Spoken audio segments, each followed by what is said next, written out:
ಒತ್ತಡದ ಬದುಕು, ಪೌಷ್ಟಿಕ ಆಹಾರದ ಕೊರತೆಯಿಂದ ಶುಗರ್, ಬಿಪಿ, ಬೊಜ್ಜು, ಗ್ಯಾಸ್ಟ್ರಿಕ್ ನಂತಹ ಆರೋಗ್ಯ ಸಮಸ್ಯೆ. ಹೆಚ್ಚು ಪೋಷಕಾಂಶಯುಕ್ತ ಆಹಾರ ಮತ್ತು ಸಿರಿಧಾನ್ಯಗಳೇ ಇದಕ್ಕೆ ಪರಿಹಾರ. ಮಿಲೆಕ್ಸ್ ಚೂರ್ಣಂ ಇಂದಿನ ವೇಗದ ಬದುಕಿಗೆ ಪುರಾತನ ಪೋಷಣೆಯ ಶಕ್ತಿ. ಇದು ಸಿರಿಧಾನ್ಯ, ಡ್ರೈ ಫ್ರೂಟ್ಸ್, ಮೊಳಕೆ ಕಾಳುಗಳು, ಧಾನ್ಯಗಳು ಹಾಗೂ ಸೀಡ್ಸ್ ಇಂದ ಸಮೃದ್ಧವಾಗಿದೆ. ಬನ್ನಿ ಮತ್ತೆ ಸಾಂಪ್ರದಾಯಿಕ ಸಿರಿಧಾನ್ಯಗಳಿಗೆ ಹಿಂದಿರುಗೋಣ. ಆರ್ಡರ್ ಮಾಡಲು ಲಿಂಕ್ ಡಿಸ್ಕ್ರಿಪ್ಷನ್ ಮತ್ತು ಪಿನ್ ಕಾಮೆಂಟ್ ನಲ್ಲಿದೆ.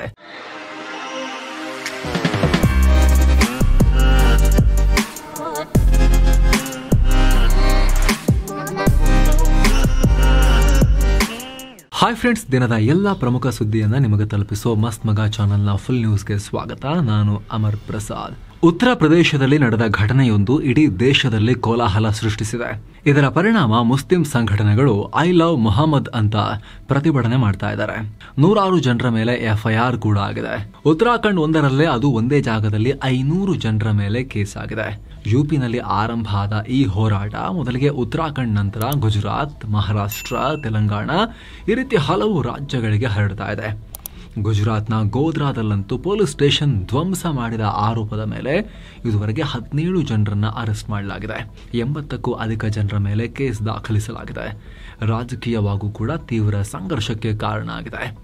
ಅಂದಹಾಗೆ ಇದಕ್ಕೆಲ್ಲ ಮೂಲವಾಗಿದ್ದು ಸೆಪ್ಟೆಂಬರ್ 4ನೇ ತಾರೀಕು ಉತ್ತರ ಪ್ರದೇಶದ ಕಾನ್ಪುರ್ನಲ್ಲಿ ನಡೆದ ಘಟನೆ. ಅವತ್ತು ಮುಸ್ಲಿಂ ಸಮುದಾಯದ ಈದ್ ಮಿಲಾದ್ ಮೆರವಣಿಗೆ ನಡೀತಾ ಇತ್ತು. ಆ ಟೈಮ್ನಲ್ಲಿ ಗುಂಪೊಂದು ಐ ಲವ್ ಮೊಹಮ್ಮದ್ ಅನ್ನೋ ಬ್ಯಾನರ್ ಹಿಡಿದು ಮೆರವಣಿಗೆ ಸಾಗ್ತಾ ಇತ್ತು. ಇಂಗ್ಲಿಷ್ನಲ್ಲೇ ಫಾಂಟ್ ಇತ್ತು, ಹಾರ್ಟ್ ಸಿಂಬಲ್ ಎಲ್ಲ ಬಂದಿತ್ತು ಅದರಲ್ಲಿ. ಆದರೆ ಇದನ್ನು ವಿರೋಧಿಸಿ ಇನ್ನೊಂದು ಗುಂಪು ಅಲ್ಲಿ ಎಂಟರ್ ಆಯಿತು.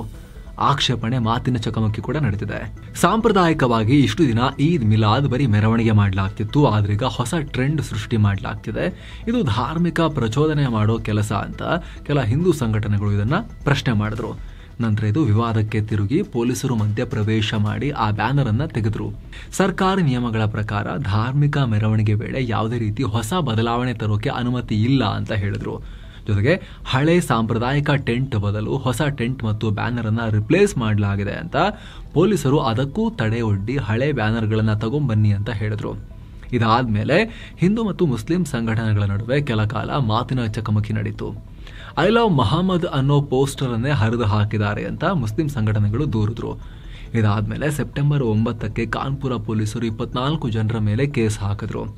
ಇದನ್ನು ಗಮನಿಸಿದ ಎಐಎಂಐಎಂ ಮುಖ್ಯಸ್ಥ ಅಸಾದುದ್ದೀನ್ ಓವೈಸಿ ಸೆಪ್ಟೆಂಬರ್ 15ನೇ ತಾರೀಕು ಈ ಕುರಿತು ಪೋಸ್ಟ್ ಮಾಡಿ ಐ ಲವ್ ಮೊಹಮ್ಮದ್ ಅಪರಾಧ ಅಲ್ಲ ಅಂತ ಹೇಳಿದ್ರು. ನಂತರ ಇದು ದೇಶದ ಅನೇಕ ಕಡೆ ಹಬ್ಬಿದ್ದು ಅಲ್ಲಲ್ಲಿ ಪ್ರತಿಭಟನೆ ನಡೆದಿದೆ. ಮುಸ್ಲಿಂ ಸಮುದಾಯದವರು ಐ ಲವ್ ಮೊಹಮ್ಮದ್ ಅಂತ ಹೇಳಿ ಘೋಷಣೆ ಕೂಗಿ ಈ ಬ್ಯಾನರ್ಗಳನ್ನು ಹಾಕಿ ಪ್ರತಿಭಟಿಸಿದ್ದಾರೆ.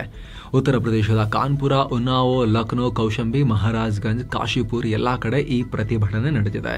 ಹಾಗೆ ಮಹಾರಾಷ್ಟ್ರದ ನಾಗ್ಪುರದಲ್ಲಿ ಕಾಂಗ್ರೆಸ್ ನಾಯಕರು ಕೂಡ ಪ್ರತಿಭಟನೆ ಮಾಡಿದ್ದಾರೆ. ಧಾರ್ಮಿಕ ಸ್ವಾತಂತ್ರ್ಯಕ್ಕೆ ಧಕ್ಕೆ ಮಾಡ್ತಾ ಇದ್ದೀರಾ ಅಂತ ಆರೋಪಿಸಿದ್ದಾರೆ. ಇತ್ತ ಉತ್ತರಾಖಂಡ್ನ ಕಾಶಿಪುರ್ನಲ್ಲಿ ಹಿಂಸಾಚಾರನೇ ಆಗೋಗಿದೆ. ಸೀರಿಯಸ್ ಮ್ಯಾಟರ್ ಆಗ್ತಿದೆ. ಪೊಲೀಸರ ಮೇಲೆ ಕಲ್ಲು ತೂರಾಟ ಆಗಿದ್ದು ಪಬ್ಲಿಕ್ ಪ್ರಾಪರ್ಟಿಗೆ ಡ್ಯಾಮೇಜ್ ಆಗಿದೆ. ಇದುವರೆಗೂ ಕಾಶಿಪುರ್ನಲ್ಲಿ 500 ಜನರ ಮೇಲೆ ಎಫ್ಐಆರ್ ದಾಖಲಿಸಲಾಗಿದೆ. ಹೈದರಾಬಾದ್ನಲ್ಲೂ ಪ್ರೊಟೆಸ್ಟ್ ಆಗಿದೆ. ಈ ನಡುವೆ ಇತ್ತಿಹಾದ್ ಎ ಮಿಲಾತ್ ಕೌನ್ಸಿಲ್ನ ಮುಖಂಡ ಉಗ್ರ ಹೇಳಿಕೆ ಕೊಟ್ಟಿದ್ದು ಪೊಲೀಸರು ಕೇಸ್ ದಾಖಲಿಸಿಕೊಂಡಿದ್ದಾರೆ. ಜಿತೇಂದ್ರ ಸಿಂಗ್ ಅನ್ನೋ ಪೊಲೀಸ್ ಅಧಿಕಾರಿ ಈ ರೀತಿ ಬ್ಯಾನರ್ ಹಿಡ್ಕೊಂಡು ಬರ್ತಿದ್ದವರನ್ನ ನಿಂದಿಸಿದ್ದಾರೆ ಅಂತ ಹೇಳಿ ಅವರ ಕೈಯನ್ನೇ ತೆಗಿಬೇಕು ಅಂತ ಹೇಳಿ ಬೆದರಿಕೆ ಹಾಕಿದ್ದ ಈ ವ್ಯಕ್ತಿ. ಇದಕ್ಕೆ ಸಂಬಂಧಪಟ್ಟಂತೆ ವಿಡಿಯೋವನ್ನ ಕೂಡ ಶೇರ್ ಮಾಡಲಾಗಿತ್ತು. ಈಗ ನಫೀಸ್ ಖಾನ್ ಅನ್ನೋ 70 ವರ್ಷದ ಈ ಸಂಘಟನೆಯ ಮುಖಂಡನ ಮೇಲೆ ಸೆಕ್ಷನ್ 224, 352 ಮತ್ತು 351 ಅಡಿಯಲ್ಲಿ ಕೇಸ್ ಹಾಕಲಾಗಿದೆ. ಪೂರ್ವ ಭಾರತದ ರಾಜಧಾನಿ ಅಂತಲೇ ಕರೆಸಿಕೊಳ್ಳೋ ಕೋಲ್ಕತ್ತಾ ಭಾರೀ ಮಳೆಗೆ ಸಾಕ್ಷಿಯಾಗಿದೆ. ಇಡೀ ನಗರ ಮುಳುಗಡೆಯಾಗಿದೆ. ಬರೀ 3 ಗಂಟೆನಲ್ಲಿ 185 ಮಿಲಿಮೀಟರ್ ಮಳೆಯಾಗಿದೆ. ಕೋಲ್ಕತ್ತಾದಲ್ಲಿ ದೊಡ್ಡ ಸಮಸ್ಯೆಯಾಗಿದೆ. ಬರೀ ವಿದ್ಯುತ್ ಸ್ಪರ್ಶದಿಂದ ಕನಿಷ್ಠ 9 ಮಂದಿ ಮೃತಪಟ್ಟಿದ್ದಾರೆ. ರಸ್ತೆ, ಮನೆಗಳಿಗೆ ನೀರು ನುಗ್ಗಿದೆ. 30ಕ್ಕೂ ಅಧಿಕ ವಿಮಾನಗಳು ಕ್ಯಾನ್ಸಲ್ ಆಗಿವೆ. 42 ವಿಮಾನಗಳು ಡಿಲೇ ಆಗಿವೆ. ಕೆಲ ಕಡೆ ರೈಲು ಸಂಚಾರವನ್ನ ಕೂಡ ಸ್ಥಗಿತಗೊಳಿಸಲಾಗಿದೆ. ಶೈಕ್ಷಣಿಕ ಚಟುವಟಿಕೆ, ಎಕ್ಸಾಮ್ಸ್ ಎಲ್ಲವನ್ನ ಮುಂದೂಡಿಕೆ ಮಾಡಲಾಗಿದೆ. ದುರ್ಗಾ ಪೂಜೆಗೆ ಅಂತ ಹಾಕಲಾಗಿದ್ದ ಪೆಂಡಾಲ್ಗಳಿಗೂ ನೀರು ತುಂಬಿದೆ. ಅಲಿಪೋರ್ ಅನ್ನೋ ಕಡೆ ಕಳೆದ 24 ಗಂಟೆಯಲ್ಲಿ 247 ಮಿಲಿಮೀಟರ್ ಮಳೆಯಾಗಿದೆ. ಮನೆಗಳು ಕುಸಿದು ಉದುರು ಹೋಗಿವೆ. ಅನೇಕ ಜನ ಗಾಯಗೊಂಡಿದ್ದಾರೆ. ಇದಕ್ಕೀಗ ಪಶ್ಚಿಮ ಬಂಗಾಳ ಸಿಎಂ ಮಮತಾ ಬ್ಯಾನರ್ಜಿ ಪ್ರತಿಕ್ರಿಯೆ ಕೊಟ್ಟಿದ್ದಾರೆ. ಮೃತರಿಗೆ ಸಂತಾಪ ಸೂಚಿಸಿದ್ದಾರೆ. ಅಲ್ಲದೆ ಇಂಥ ಒಂದು ಮಳೆಯನ್ನು ನಾನು ಯಾವತ್ತೂ ನೋಡಿರಲಿಲ್ಲ.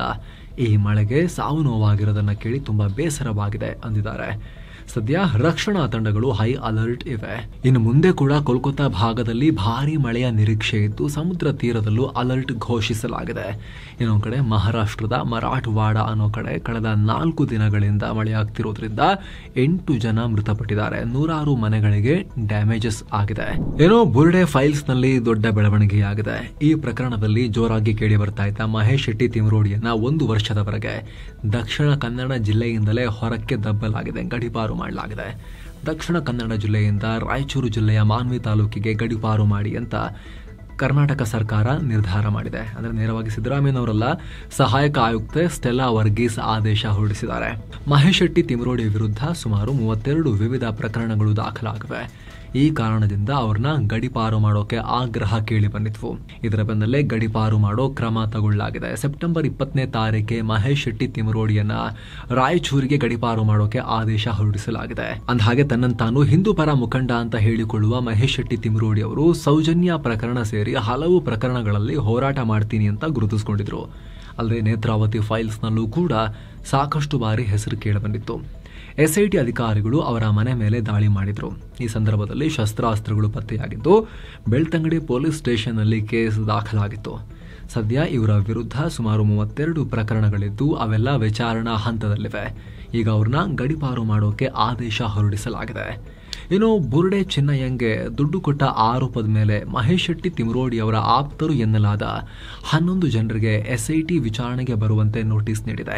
ಇನ್ನೊಂದು ಕಡೆ ಬೆಳ್ತಂಗಡಿ ಕೋರ್ಟ್ನಲ್ಲಿ ಚಿನ್ನಯ್ಯರ ಹೇಳಿಕೆ ದಾಖಲಿಸಿಕೊಳ್ಳಲಾಗಿದೆ.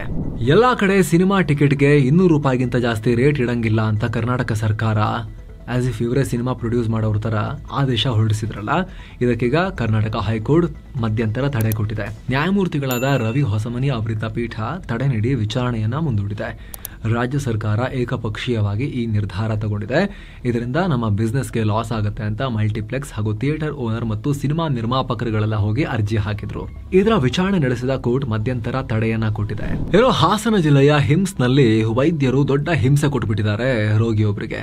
ಎಡವಟ್ಟಿನಿಂದ ಮಹಿಳೆ ಎದ್ದೇಳಕ್ಕೂ ಆಗದೆ ಇರೋ ತರ ಮಾಡ್ಬಿಟ್ಟಿದ್ದಾರೆ. 30 ವರ್ಷದ ಜ್ಯೋತಿ ಅನ್ನೋ ಮಹಿಳೆಯೊಬ್ರು ತಮ್ಮ ಎಡಗಾಲಲ್ಲಿದ್ದ ರಾಡ್ ತೆಗ್ಸೋಕೆ ಅಂತ ಆಸ್ಪತ್ರೆಗೆ ಬಂದಿದ್ರು ಚಿಕಿತ್ಸೆಗೆ ಅಂತ. ಆಗ ವೈದ್ಯರು ಅದು ಏನು ಯೋಚನೆ ಮಾಡಿದ ಕೆಲಸ ಮಾಡಿದ್ರು, ತಲೆ ಎಲ್ಲಿತ್ತೋ ಏನು ಯೋಚನೆ ಮಾಡ್ತಿದ್ರೋ ಗೊತ್ತಿಲ್ಲ, ಎಡಗಾಲಿನ ಬದಲು ಬಲಗಾಲನ್ನ ಓಪನ್ ಮಾಡಿಬಿಟ್ಟಿದ್ದಾರೆ. ನೋಡಿದ್ರೆ ರಾಡ್ ಇಲ್ಲ. ಈಗ ಜ್ಯೋತಿಯವರು 2 ಕಾಲು, ಒಂದರಲ್ಲಿ ರಾಡ್ ಪ್ರಾಬ್ಲಮ್, ಇನ್ನೊಂದರಲ್ಲಿ ಡಾಕ್ಟರ್ ಓಪನ್ ಮಾಡಿಟ್ಟಿರೋದು, ಓಡಾಡಕ್ಕಾಗದೆ ಈಗ ಇನ್ನು ಸ್ವಲ್ಪ ಟೈಮ್ ಹಾಸಿಗೆ ಹಿಡಿಯುವಂತ ಪರಿಸ್ಥಿತಿ ಅವರಿಗೆ ಬಂದಿದೆ. ಇನ್ನು ಬೆಂಗಳೂರು ಸೇರಿ ಕರ್ನಾಟಕದ ಅನೇಕ ಜಿಲ್ಲೆಗಳಲ್ಲಿ 1 ವಾರ ಚೆನ್ನಾಗಿ ಮಳೆಯಾಗುತ್ತೆ ಅಂತ ಹವಾಮಾನ ಇಲಾಖೆ ಹೇಳಿದೆ. ಉತ್ತರ ಒಳನಾಡಿನಲ್ಲಿ ಜೋರಾಗಿ ಮಳೆಯಾಗುತ್ತೆ. ಬಾಗಲಕೋಟೆ, ಬೀದರ್, ಕಲಬುರಗಿ, ಕೊಪ್ಪಳ, ರಾಯಚೂರು, ವಿಜಯಪುರ, ಯಾದಗಿರಿ ಜಿಲ್ಲೆಗಳಿಗೆ ಯೆಲ್ಲೋ ಅಲರ್ಟ್ ಕೊಡಲಾಗಿದೆ. ಏನೋ ಶಿವಮೊಗ್ಗ, ಕೊಡಗು, ಹಾಸನ, ಚಿಕ್ಕಮಗಳೂರು, ದಕ್ಷಿಣ ಕನ್ನಡ, ಉಡುಪಿ, ಉತ್ತರ ಕನ್ನಡ ಜಿಲ್ಲೆಗಳಲ್ಲಿ ಸೆಪ್ಟೆಂಬರ್ 27ರ ತನಕ ಜೋರಾಗಿ ಮಳೆಯಾಗುತ್ತೆ. ಅತ್ತ ಬೆಳಗಾವಿ, ಧಾರವಾಡ, ಗದಗ, ಹಾವೇರಿ, ಬೆಂಗಳೂರು ಗ್ರಾಮಾಂತರ, ಬೆಂಗಳೂರು ನಗರ, ಚಾಮರಾಜನಗರ, ಚಿಕ್ಕಬಳ್ಳಾಪುರ, ಚಿತ್ರದುರ್ಗ, ದಾವಣಗೆರೆ, ಕೋಲಾರ, ಮಂಡ್ಯ, ಮೈಸೂರು, ರಾಮನಗರ, ತುಮಕೂರು, ವಿಜಯನಗರದಲ್ಲೂ ಕೂಡ ಮಳೆಯಾಗುತ್ತೆ ಅನ್ನೋ ಮುನ್ಸೂಚನೆ ಇದೆ. ಆಪರೇಷನ್ ನಮ್ಖೋರ್ ಅನ್ನೋ ಕೋಡ್ ನೇಮ್ ಅಡಿಯಲ್ಲಿ ಕಸ್ಟಮ್ಸ್ ಅಧಿಕಾರಿಗಳು ಕೇರಳದ ಹಲವಾರು ಪ್ರದೇಶಗಳನ್ನ ಜಾಲಾಡಿದ್ದಾರೆ. ಈ ವೇಳೆ ಕೊಚ್ಚಿಯಲ್ಲಿರೋ ಮಲಯಾಳಂ ನಟರಾದ ದುಲ್ಕರ್ ಸಲ್ಮಾನ್ ಮತ್ತು ಪೃಥ್ವಿರಾಜ್ ಸುಕುಮಾರನ್ ಅವರ ನಿವಾಸಗಳಲ್ಲೂ ಕೂಡ ಹುಡುಕಾಟ ನಡೆದಿದೆ. ನಮ್ಖೋರ್ ಅಂದ್ರೆ ಭೂತಾನೀಸ್ ಭಾಷೆಯಲ್ಲಿ ವಾಹನ ಅಂತ ಅರ್ಥ. ಇತ್ತೀಚೆಗೆ ಸೆಕೆಂಡ್ ಹ್ಯಾಂಡ್ ಗಾಡಿ ಅಂತ ಭೂತಾನ್ನಿಂದ ಹೊಸ ಹೈ ಎಂಡ್ ಗಾಡಿಗಳನ್ನ ಭಾರತಕ್ಕೆ ನುಗ್ಗಿಸಿದ್ದಾರೆ. ಟ್ಯಾಕ್ಸ್ ತಪ್ಪಿಸೋಕೆ ಮಧ್ಯವರ್ತಿಗಳ ಸಹಾಯದ ಮೂಲಕ ಅದನ್ನು ಭಾರತದಲ್ಲಿ ಮಾರಾಟ ಮಾಡಲಾಗಿದೆ. ಇಂಥ ಸುಮಾರು 15 ಘಟನೆಗಳು ನಡೆದಿವೆ. ಈ ಸಂಬಂಧ ಕಸ್ಟಮ್ಸ್ ಅಧಿಕಾರಿಗಳು ಕಾರ್ಯಾಚರಣೆ ನಡೆಸಿ ಹುಡುಕಾಡ್ತಿದ್ದಾರೆ.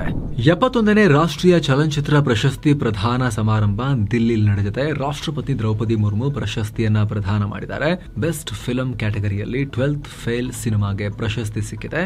ಏನೋ ಜವಾನ್ ಸಿನಿಮಾದಲ್ಲಿ ನಟಿಸಿದ ಬಾಲಿವುಡ್ ನಟ ಶಾರುಖ್ ಖಾನ್ ಮತ್ತು 12th ಫೇಲ್ ಸಿನಿಮಾದಲ್ಲಿ ನಟಿಸಿದ ನಟ ವಿಕ್ರಾಂತ್ ಮಾಸಿಗೆ ಅತ್ಯುತ್ತಮ ನಟ ಪ್ರಶಸ್ತಿ ಸಿಕ್ಕಿದೆ. ಅತ್ತ ಮಿಸಸ್ ಚಟರ್ಜಿ ವರ್ಸಸ್ ನಾರ್ವೆ ಸಿನಿಮಾದಲ್ಲಿನ ನಟನೆಗೆ ಬಾಲಿವುಡ್ ನಟಿ ರಾಣಿ ಮುಖರ್ಜಿಗೆ ಅತ್ಯುತ್ತಮ ನಟಿ ಪ್ರಶಸ್ತಿ ಸಿಕ್ಕಿದೆ. ಇದೇ ವೇಳೆ ಮಲಯಾಳಂ ಸೂಪರ್ ಸ್ಟಾರ್ ಮೋಹನ್ ಲಾಲ್ ಅವರಿಗೆ ದಾದಾ ಸಾಹೇಬ್ ಫಾಲ್ಕೆ ಪ್ರಶಸ್ತಿಯನ್ನ ಕೊಡಲಾಗಿದೆ. ಈ ರ್ಯಾಗಿಂಗ್ ಅನ್ನೋ ಹುಚ್ಚು ತುಂಬಾ ಕಾಲೇಜ್ ಮಕ್ಕಳಲ್ಲಿದೆ. ತಮಿಳುನಾಡಿನ ಮದುರೈನಲ್ಲೂ ಕೂಡ ಮತ್ತೆ ರಿಪೀಟ್ ಆಗಿದೆ. ಫಸ್ಟ್ ಇಯರ್ ITI ವಿದ್ಯಾರ್ಥಿ ಮೇಲೆ ಅಮಾನುಷವಾಗಿ ರ್ಯಾಗಿಂಗ್ ನಡೆಸಲಾಗಿದೆ. ಅಲ್ಲಿನ ಸರ್ಕಾರಿ ಕಲಾರ್ ಕಾಲೇಜಿನ ಹಾಸ್ಟೆಲ್ ರೂಮ್ ಒಳಗೆ 17 ವರ್ಷದ 3 ಹುಡುಗರು ಈ ವಿದ್ಯಾರ್ಥಿಯ ಬಟ್ಟೆ ಬಿಚ್ಚಿ ಆತನಿಗೆ ಥಳಿಸಿದ್ದಾರೆ. ಇದನ್ನು ವಿಡಿಯೋ ಮಾಡಿ ಸೋಷಿಯಲ್ ಮೀಡಿಯಾದಲ್ಲೂ ಕೂಡ ಹರಿಬಿಟ್ಟಿದ್ದಾರೆ. ಇದೀಗ ಈ 3 ಪುಂಡರ ವಿರುದ್ಧ ಕೇಸ್ ಆಗಿದೆ. ಹಾಸ್ಟೆಲ್ ವಾರ್ಡ್ ಅನ್ನ ಸಸ್ಪೆಂಡ್ ಮಾಡಿ ತನಿಖೆ ನಡೀತಾ ಇದೆ. ಏನೋ ಭಾರತೀಯ ಷೇರುಪೇಟೆ ಲಾಸ್ ನಲ್ಲಿ ಕೊನೆಗೊಂಡಿದೆ. ಮತ್ತೆ ದಿನದ ವಹಿವಾಟಿನ ಅಂತ್ಯಕ್ಕೆ ಸೆನ್ಸೆಕ್ಸ್ 57.87 ಪಾಯಿಂಟ್ಸ್ ಡೌನ್ ಆಗಿ ಆಲ್ಮೋಸ್ಟ್ ಫ್ಲಾಟ್ ಬಟ್ ರೆಡ್ 82,102ಕ್ಕೆ ರೀಚ್ ಆಯಿತು. ನಿಫ್ಟಿ 32 ಪಾಯಿಂಟ್ ಬಿದ್ದು 25,190ಕ್ಕೆ ತಲುಪಿತು. ಅಮೆರಿಕದ H1B ವೀಸಾ ಶುಲ್ಕ ಏರಿಕೆ, ಭಾರತ ಅಮೆರಿಕ ನಡುವಿನ ವ್ಯಾಪಾರ ಮಾತುಕತೆ ಏನಾಗ್ತಿದೆ ಅಂತ ಗೊತ್ತಿಲ್ಲ. ಮಾರ್ಕೆಟ್ ಸ್ವಲ್ಪ ಒಂಥರ ಗೊಂದಲದಲ್ಲಿತ್ತು. ಆದರೆ GSTಯಲ್ಲಿ ಸುಧಾರಣೆಯಾಗಿರೋದ್ರಿಂದ ಭಾರತದ ಆರ್ಥಿಕ ಬೆಳವಣಿಗೆ ಚೆನ್ನಾಗಿ ಆಗಬಹುದು, ಹಣದುಬ್ಬರ ಕೂಡ ಕಂಟ್ರೋಲ್ನಲ್ಲಿರುತ್ತೆ, ಅಥವಾ ಮಳೆ ಕೂಡ ಚೆನ್ನಾಗಿ ಆಗ್ತಿದೆ ಅನ್ನೋ ಸಮಾಧಾನದಿಂದ ಮಾರ್ಕೆಟ್ ತೀರಾ ದೊಡ್ಡ ಪ್ರಮಾಣದಲ್ಲಿ ಪ್ರಪಾತಕ್ಕೆಲ್ಲ ಹೋಗಲಿಲ್ಲ, ಅಷ್ಟೇ ಅಲ್ಲಲ್ಲೇ ಫ್ಲಾಟ್ ಆಯಿತು. Trent, Tech Mahindra, SBI life insurance ಮತ್ತು ಅಲ್ಟ್ರಾಟೆಕ್ ಸಿಮೆಂಟ್ ರೆಡ್ನಲ್ಲಿದ್ವು. IndusInd bank, JSW steel, Axis bank, Bajaj finance ಗ್ರೀನ್ನಲ್ಲಿದ್ವು. ಏನು ಡಾಲರ್ ಮುಂದೆ ರೂಪಾಯಿ ಮೌಲ್ಯ ಬರೋಬ್ಬರಿ 48 ಪೈಸೆ ಕುಸಿದು 88 ರೂಪಾಯಿ 76 ಪೈಸೆ ಆಗಿದೆ. ಐತಿಹಾಸಿಕ ಕುಸಿತ ಇದು. ಏನೋ ಚಿನ್ನ ಮತ್ತು ಬೆಳ್ಳಿ ಬೆಲೆ ವಿಚಾರಕ್ಕೆ ಬಂದ್ರೆ 24 ಕ್ಯಾರೆಟ್ನ 10 ಗ್ರಾಂ ಚಿನ್ನದ ಬೆಲೆಯಲ್ಲಿ 2,159 ರೂಪಾಯಿ ಹೆಚ್ಚಾಗಿ 1,14,314 ರೂಪಾಯಿ ಆಗಿದೆ. 22 ಕ್ಯಾರೆಟ್ನ 10 ಗ್ರಾಂ ಚಿನ್ನದ ಬೆಲೆಯಲ್ಲಿ 1,982 ರೂಪಾಯಿ ಹೆಚ್ಚಾಗಿ 1,04,712 ರೂಪಾಯಿ ಆಗಿದೆ. 1 ಕೆಜಿ ಬೆಳ್ಳಿ ಬೆಲೆಯಲ್ಲಿ 2,398 ರೂಪಾಯಿ ಹೆಚ್ಚಾಗಿ 1,35,267 ರೂಪಾಯಿ ಆಗಿದೆ. ಸೊ ಫ್ರೆಂಡ್ಸ್, ಇದಾಗಿತ್ತು ಇವತ್ತಿನ ಫುಲ್ ನ್ಯೂಸ್. ನಾವು ಕುಯ್ದಿಲ್ಲ, ಎಳೆದಿಲ್ಲ, ಕಿರ್ಚಾಡಿಲ್ಲ, ಬರೀ ಸುದ್ದಿ ರೀತಿಯಲ್ಲಿ ತಲುಪಿಸುವ ಪ್ರಯತ್ನವನ್ನ ಮಾಡಿದ್ದೇವೆ. ನಮ್ಮ ಈ ಪ್ರಯತ್ನ ನಿಮಗೆ ಇಷ್ಟ ಆಗ್ತಾ ಇದ್ರೆ ಮಸ್ತ್ ಮಗ ಚಾನಲ್ಗೆ ಸಬ್ಸ್ಕ್ರೈಬ್ ಮಾಡಿ, ಪಕ್ಕದ ಬೆಲ್ ಐಕಾನ್ ಮೇಲೆ ಕ್ಲಿಕ್ ಮಾಡೋದನ್ನ ಯಾವುದೇ ಕಾರಣಕ್ಕೂ ಮರಿಬೇಡಿ. Thank you so much. ಮತ್ತೆ ಭೇಟಿ ಆಗ್ತಿರೋಣ. ನಮಸ್ತೆ.